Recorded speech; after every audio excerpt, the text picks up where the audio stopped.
Bonjour, nous sommes le 23 mars, il va être 17 h et ça fait un bout de temps que je procrastine. Vous savez ce que c'est la procrastination, très liée d'ailleurs à l'insuffisance thyroïdienne. Je vous rassure tout de suite, je soigne ma petite thyroïde, qui n'est pas petite d'ailleurs, qui a une taille normale, mais qui est un peu faiblarde. Et donc, quand je vous parle de thyroïde, je sais de quoi je parle parce que je suis le premier intéressé. Vous entendez? Il y a du bruit de collier de Goliath. Et alors, pourquoi est-ce que je procrastinais? Parce que, je vous avoue franchement, ceci devrait être la première vraie promenade de l'année. Et oui, nous sommes le 23 mars, pas encore eu de promenade, parce que Goliath n'était pas bien. Mais Goliath va mieux. Et il attend la promenade, mais je ne sais pas ce que ça va donner. Je vous dis tout de suite, il ne marche pas très bien, parce qu'il manque encore de force. Mais il va mieux. Bon, alors on se risque. Alors, qui dit promenade, c'est la vraie promenade aujourd'hui. La troupe est là. Les voilà. Palou à l'avant-plan, Oxo à l'arrière-plan. C'est la vraie promenade. Je vous dis tout de suite. Et j'ai un sujet pour vous qui est bien intéressant. Allez, Goliath, viens. Alors, attendez, je vais le prendre dans mes bras. Et voilà le petit Goliath, boudou boudou, toujours avec sa langue un peu de travers. Allez, Goliath, montre-toi sous tout ton meilleur jour, ok? On va faire la première vraie promenade en parlant d'un sujet qui concerne énormément de monde, c'est-à-dire le diabète de type 2. Eh oui. Celui que les acharnés du goûter sucré aiment promouvoir. Bon, je vais arrêter avec ça, mais quand même, ou en tout cas, ils aiment promouvoir le prédiabète. Allez, Palou. Palou. Voilà. Donc, je suis dehors. Palou dehors. Tout le monde dehors. Les acteurs sont en place. Il fait 12 degrés. Bon, c'est pas la grosse chaleur, mais on s'en contentera. On a eu vachement pire. Et donc, il y a plein de prédiabétiques et même de diabétiques qui s'ignorent. Plein. Vous avez vu mes jacinthes, hein? Et alors, mes jonquilles en devenir. Ah oui, on a mis des fleurs parce qu'on commence à avoir de plus en plus de gens qui viennent en personne. Et puis, c'est pour notre plaisir à nous aussi. Et donc, plein de prédiabétiques et diabétiques qui s'ignorent. D'ailleurs, on va commencer par là, parce que finalement, il faut... Alors ça, je dis ça en sainte horreur. Permet de venir fumer. 1, 2, jeter ces mégots sous mon nez. Alors bon, ils nettoient les rues comme des fous ici. Hop. Je mets quand même le mégot à l'égout. Voilà. Et donc, si vous voulez, étant donné la nouvelle mode, le truc tendance, in, c'est in, entre guillemets, in. C'est tout à fait le contraire de vintage. Okay? Moi, j'aime bien les expressions vintage. Eh bien, les médecins in, les médecins modernes, ont décidé que ça en jetait, qu'ils impressionnaient la galerie en prétendant qu'ils testaient, enfin, ils ne prétendent pas, ils le font, mais ils se croient malins en faisant ça, et ils testent l'index HOMA, H-O-M-A. Non, c'est pas des homards, mais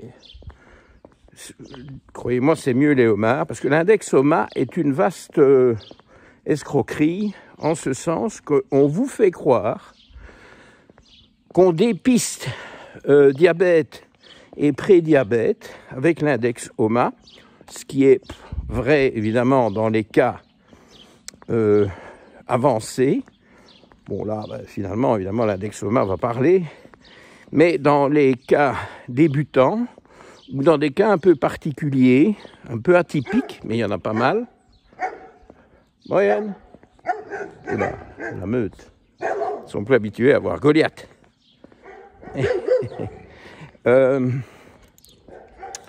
Eh bien, bon, ces cas atypiques, bref, ils sont pas typiques, mais je ne sais pas s'ils sont atypiques parce qu'on en rencontre pas mal. Et dans ces cas-là, il y a déjà quelque chose qui se trame, une belle tendance vers le prédiabète, voire même dans certaines circonstances un prédiabète. Ouf, je vais descendre un peu parce qu'ils vont aboyer comme des fous. Les 3 grands chiens noirs, ils sont pas méchants, mais bruyants. Et donc, c'est... Tiens, voilà, ici c'est bien. J'espère qu'ils vont se calmer. Alors, on va peut-être voir les tussilage. Ouh, des violettes. Ouh, voilà le palou en folie. Ouh là là, le palou en folie. Oxo! Est-ce qu'il est l'Oxo? C'est bizarre, l'Oxo qui ne suit pas. Si, il va venir. Oxo! Ça, ce serait bien la première fois. Regardez ça. Ah, c'est génial, c'est les premières que je vois. Il faut dire que nos promenades sont limitées. Alors, il y a plein d'espèces. Je ne vais pas me risquer à vous dire l'espèce parce que, honnêtement, c'est pas facile. Voilà. C'est pas facile. L'espèce, on verra. Je vous laisse. Il y a des petites variations. Si elle sent très bon, ça pourrait être viola odorat, mais bon, je suis en train de faire. Je vous signale que je suis en train de shooter une vidéo et je suis pas là pour sentir les violettes. Pour sentir la violette, oui, mais pas les violettes, ok? Bref, donc des prédiabètes ou des prédiabètes en devenir, mais assez rapidement, qui passe inaperçu quand on ne fait que l'OMA. Pourquoi? Parce que l'index OMA, je vous explique encore une fois, mais... Ah, voilà, Oxo. Oui. Voilà, Oxo. Oxo, allez, viens. Et donc, index OMA, c'est simple, c'est même un peu simpliste. Ça, je trouve ça un peu... C'est la biologie pour les nuls, si vous voulez. Hein. Bon, ok, ben, il y a des nuls. Hein. De toute façon, c'est peut-être bien aussi qu'on s'en occupe, mais bon, moi, ça m'énerve. C'est glycémie à jeun et insuline à jeun. Très bien. Ce sont évidemment 2 données absolument essentielles, mais il manque l'hémoglobine glycosylée qui vous donne la moyenne du glucose des 3 derniers mois. Vous voyez? Ah, mais Goliath, il se débrouille. Hein? La moyenne des 3 derniers mois, donc de la glycémie, 24 heures sur 24, 7 jours sur 7, semaine après semaine, pendant 3 mois. Et si vous voulez, il y a des cas, alors ne me demandez pas pourquoi c'est comme ça. Il y a des cas où l'insuline reste relativement banale. On pourrait parler longtemps de l'insuline, je ne vais pas avoir le temps, parce que si vous voulez, déjà les labos donnent une telle gamme de valeurs pour l'insuline à jeun. Rien que ça, je vous renvoie, je mettrai en lien, j'ai fait des capsules spéciales insuline. Oula, Goliath fait ses besoins, avec évidemment sous la garde. Oula, il fait ses besoins sous la garde, il se trébuche, il n'est pas fort sur ses pattes. Enfin, ça, vous savez, il faut faire des sorties pour que ça s'améliore. Sous la garde étroite du palou. Hein? Bon, bref, je veux pas d'animaux, moi, dans mes capsules. Hein? Bon, vous le savez très bien, donc ça, c'est interdit maintenant. Et donc, je me concentre sur mon sujet parce que, franchement, ça n'avance pas. Mais, première promenade après 3 mois. Je suis quand même content que ça se passe décemment bien. Ils sont mignons quand même. Où est-ce qu'il est le palou? Le voilà. Ah, il se cachait derrière le poteau. Ouh! Oxo! Oxo! Vous entendez Oxo qui fourrage dans le bois. Bref.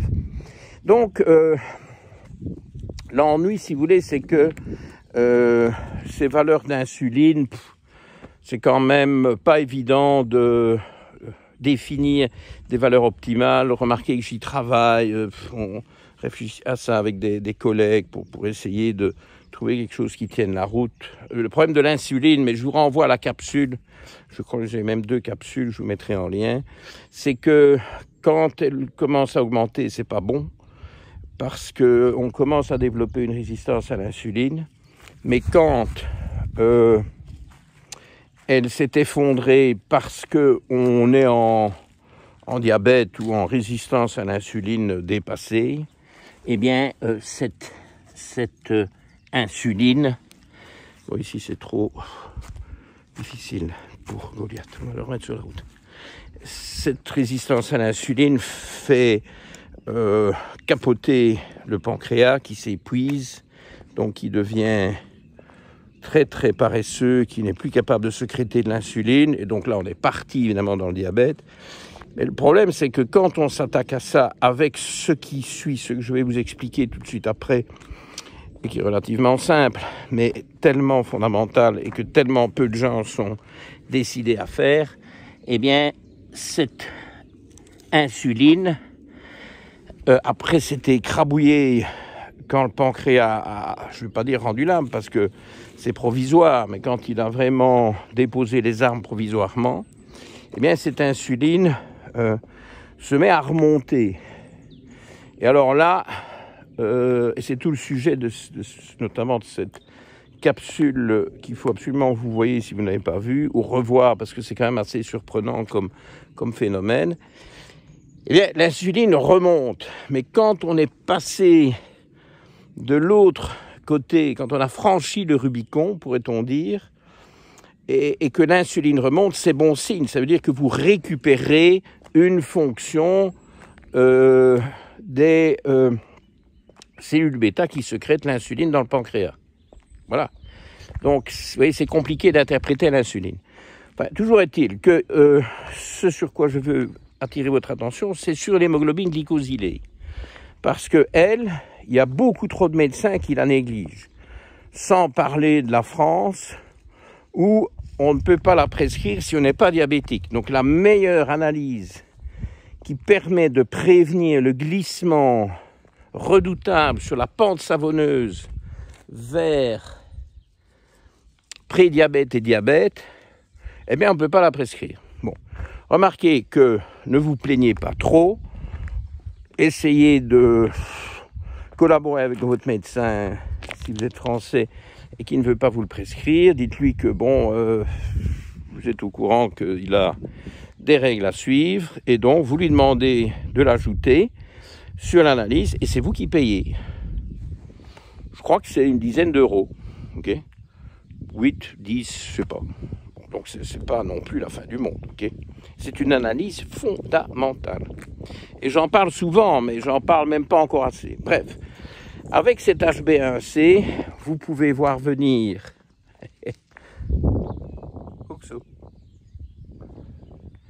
Vous pouvez voir venir le prédiabète, dont le seuil est fixé à 5,8%. Il y a plein de gens qui y sont sans le savoir. Plein, ok. Testez et venez mettre un commentaire et dire « Ah, ben, docteur Mouton, grâce à vous, je me rends compte que je suis prédiabétique, je n'en avais aucune idée. Je suis mince. Je ne suis pas obèse, mais je suis prédiabétique. » Et puis évidemment, il y en a aussi qui sont quand même en surpoids ou obèses, etc. Il y a tous les cas de figure. Et donc, cette HbA1c 5,8, prédiabète, si on ne s'en aperçoit pas que ça continue à empirer, on arrive au seuil du diabète, type 2, on est dans le type 2 ici, qui est de 6,5%. Ok, donc 5,8, 6,5, ce sont des seuils reconnus mondialement. Tout le monde est d'accord là-dessus, ça ne se discute pas. Le problème, c'est que bien que ça ne se discute pas, ben, ça ne se mesure pas. Voilà, parce que maintenant, c'est sexy de dire « Ah mais non, mais non, là je vais un C, c'est dépassé. Moi maintenant, madame, monsieur, hein, puisque évidemment, il y en a des deux côtés. Moi, je teste l'index au bas et vous allez voir. Oui, Ah, j'ai ça en sainte horreur. Mais attention, il faut aussi tester la glycémie à jeun et l'insuline à jeun, qu'on va vous exprimer sous forme d'indexoma à la con, mais bon, il y a quand même a priori les deux valeurs qui vont apparaître. Et puis finalement, bon, si l'indexoma est bon et que l'HbA1c est correct, alléluia. Mais l'HbA1c correct, c'est quoi? C'est 5, une décimale. Alors, je le fais en pourcent. Hein. Ceux qui viennent avec l'autre unité, là, non merci. Bon, moi, je ne sais pas. En Angleterre, ils sont acharnés avec l'autre manière de calculer. Moi, je n'ai jamais su m'y mettre parce que ma règle s'écroule. En fait, ma règle, mais qui est très pratique et que j'ai vérifié sur des centaines et des milliers de cas, je ne pense pas que, à part une dame qui se reconnaîtra, qui est tout à fait en désaccord avec ça, mais bon, je pense qu'elle est totalement hors sol, elle se reconnaîtra, bien que je pense ou j'espère qu'elle ne m'écoute plus, parce qu'elle est venue avec des théories totalement fantaisistes sur l'HB1C. Eh bien, c'est 5,1 décimale. Et cette décimale doit être votre décennie moins 1. OK? Donc, vous avez, mettons, 45 ans. Eh bien, vous devez être 5,3. En dessous de 5,4. 5,3, 5,2. Voilà. Ça, c'est l'idéal. Et puis, évidemment, si vous êtes à 5,4, bon, on va dire que c'est borderline. OK? Donc, 5,x en pourcent. X, c'est le premier des deux chiffres de votre âge, moins 1. Ça va, ça? C'est bon? Pour écouter, allez, on rebobine. Mais, docteur Mouton, ce ne sont plus des bandes magnétiques. On ne rebobine plus. Ah bon? Ah ok, mais moi je croyais, peu ou prou, je croyais qu'on était encore aux bandes magnétiques. Bon, enfin écoutez, débrouillez-vous, mais voilà, ça c'est votre objectif de HB1C. Et oui, j'oublie de dire, bon, on ne va plus au-dessus de 5,6%, ok? Bon, si vous avez 80 ans, ben 5,7%, c'est un peu trop. On veut 5,6, on plafonne à 5,6. Très lié à la mémoire, ok? Très lié à tout un tas de dégâts qui sont, in fine, ceux du diabète. Okay, bon, on ne va pas rentrer dans tous ces détails-là. Et donc, je vais vous présenter un cas clinique, ayant posé un peu tout le décor. Et le décor est en place, maintenant, un cas clinique que j'ai vu jeudi, je crois, donc il y a 3 jours. On est dimanche. Alors, prénom d'emprunt, prénom factice, vraiment factice ici, mais il y a une astuce et on va l'appeler Blanche. Et c'est pas son prénom, mais bon, elle se reconnaîtra évidemment. Elle me suit. Elle a 80 ans, Blanche. Et elle est d'origine méditerranéenne. Bon, bref. Mais bon, elle est en tout cas au Luxembourg, ou peut-être en Belgique avant. Oui, je crois qu'elle a travaillé beaucoup à Bruxelles, puis Luxembourg, les grandes banques européennes. Donc elle a, c'est pas une banquière, une financière elle-même, mais c'est une administrative, mais de haut vol. Et elle s'intéresse aux choses. Elle est brillante, notre Blanche. Elle est très brillante et elle souffre d'un diabète de type 2, avec du surpoids, etc. C'est un peu dans la famille. Elle avait, parce je crois qu'elle en a perdu 1 ou 2, je m'y perds un peu. Elle a eu 3 frères, plus âgés. Okay. Il y en a encore un que je connais bien de réputation parce que il m'a envoyé une bouteille d'huile d'olive de ses oliviers dans la région de Naples. Ça ne s'invente pas.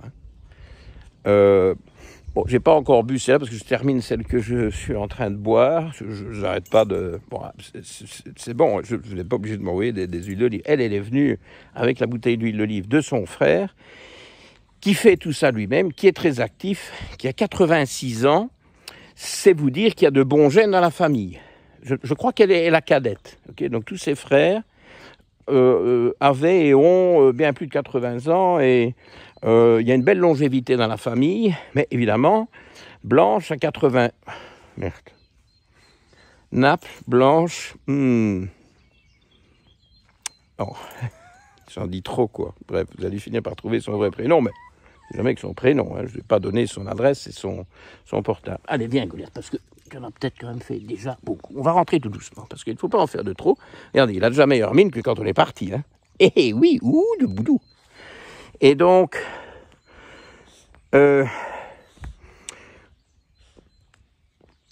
souffre d'un diabète de type 2, avec un surpoids qui est manifeste, mais qui s'améliore. Vous allez voir, j'ai mis les chiffres sur un post-it dans ma poche. Et donc, ce diabète de type 2, pas piquer des verres, et de mémoire, mais je vais quand même finir par... Attendez, je vais sortir mon post-it, je vais encore mettre Goliath un peu ici, il aime bien. Sortir mon post-it. En novembre 2024, vous allez voir les chiffres, asseyez-vous, asseyez-vous. Blanche, en écoutant mes vidéos. Elle n'a rien fait d'autre que d'écouter mes vidéos. Mes capsules. Qui en fait sont des vidéos. Bon. 30 novembre 2024. HbA1c 8,1%. Diabète type 2, flagrant. Et puis, vidéo, changement alimentaire, gros changement alimentaire. Elle a décrété qu'elle n'en voulait plus de son diabète de type 2. Donc elle a complètement... Alors, c'est ça la leçon aujourd'hui, ok? C'est ça le leçon à elle, à Blanche. Ou Blanche ou quelque chose d'approchant.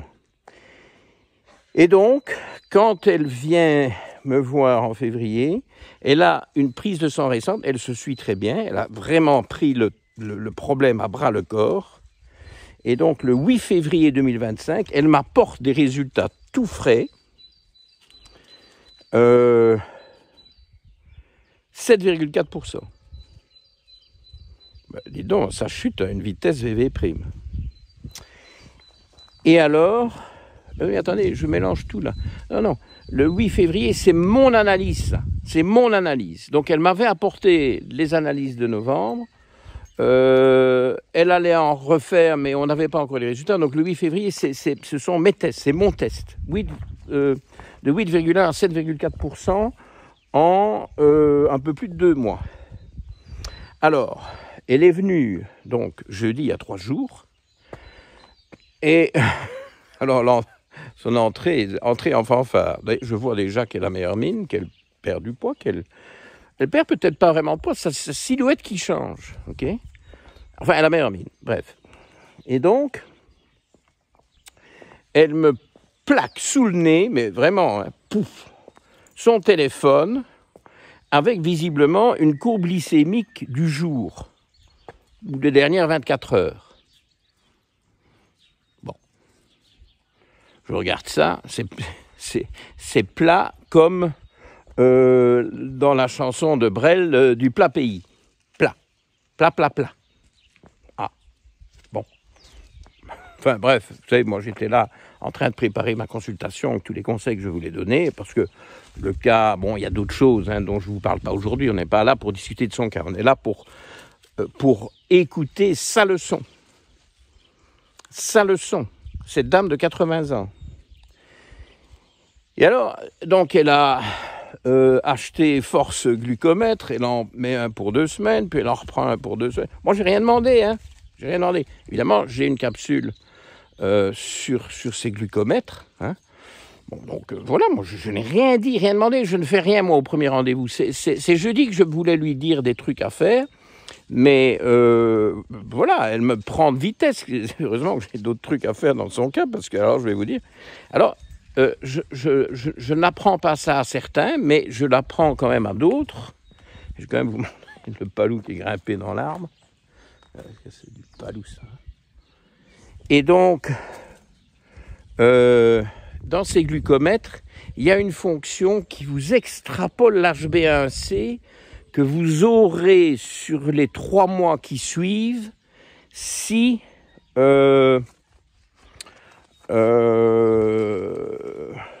si vous continuez comme vous le faites sur la durée des enregistrements du glucomètre. C'est une extrapolation, parce qu'évidemment, HbA1c, et ça prend 3 mois, ça prend pas 3 jours. Si vous avez un glucomètre depuis 3 jours, il va vous donner une prévision d'HbA1c qui n'est pas, évidemment, une vraie HbA1c, c'est une extrapolation si on prolonge ça sur 3 mois. OK? Alors, vous accrochez, vous êtes tous assis, couché éventuellement 6,3%. Donc, Blanche, preuve à l'appui, j'ai toutes les preuves, j'ai son analyse de novembre, la mienne de février, j'ai mélangé un peu les pinceaux, mais c'est effectivement la mienne. Son glucomètre, qui est une espèce de prévision d'HbA1c, 8 et des pourcents, 7 et des pourcents, 6,3%, diabète de type 2, guéri. Bye bye. Et toujours prédiabétique si on veut. Cette vitesse-là, ça ne peut pas rester grand-chose. Enfin bon, donc, écoutez, alors vous allez me dire, oui, mais enfin, est-ce que c'est pas trop vite, machin? Écoutez, moi, c'est pas mon traitement, ça. Ce que je vous explique là, ça n'a rien à voir avec ce que j'ai fait, puisque j'avais rien fait encore. Ici, j'ai mis en place quelque chose qui mériterait toute une discussion que nous n'aurons pas ici. Et donc, c'est ce qu'elle a fait, elle. Et alors, à tous les prédiabétiques et diabétiques qui nous écoutent, eh bien, moi, je vous dis, qu'est-ce qui vous empêche d'un peu vous auto-botter le cul, oui, comme ça, hein, et de vous dire, bon, ben moi, j'en ai marre, je ne veux pas, parce que, bon, ces diabètes, ça fait des dégâts. Blanche, faut quand même dire, et ça c'est une des choses dont je vais m'occuper, dont j'ai commencé à m'occuper, puisqu'elle est déjà sous mon programme, ici depuis, pas depuis longtemps, mais enfin voilà, elle l'a, elle va le mettre en place, très motivée, notre Blanche, et là une insuffisance rénale débutante, qui n'est pas sérieuse, mais qu'il va falloir quand même freiner, arrêter et inverser. Je pense tout à fait possible avec une correction de son alimentation, avec des choses que je lui ai données, mais ce n'est pas le sujet, je ne vais pas en parler ici, mais bon, il y a quand même de la berbérine. Elle ne prend pas de médicaments antidiabétiques, hein. Elle a un traitement médical sur le plan cardiovasculaire. Elle n'a jamais accepté de prendre de traitement pour le diabète. Elle a dit qu'elle s'en occuperait, eh bien, elle s'en est occupée. Hein, il faut bien l'admettre. Et donc, une fameuse leçon, un palou, une fameuse leçon, son insuffisance rénale, c'est quand même aussi quelque chose qu'on peut améliorer en optimisant un peu la thyroïde. Il y a un lien entre une insuffisance thyroïdienne et une insuffisance rénale. Bon, ça mériterait une capsule, oui, je sais. Hop, 1, 2 et 3. On rentre, on en a dit assez. Le temps est écoulé. On va nourrir les bêtes. Goliath a bien mérité le repos de sa première sortie de l'année. Goliath va mieux. Et donc, si Goliath va mieux, ben, moi aussi, et j'espère vous aussi. Et en tout cas, ceux qui ont des problèmes de glycémie trop haute, jouez avec vos HbA1c, dépistez-vous, soignez-vous, et puis finalement, qui a besoin de médecine fonctionnelle? En tout cas, Blanche n'en a pas eu besoin pour guérir son diabète de type 2. OK? Allez, bye bye.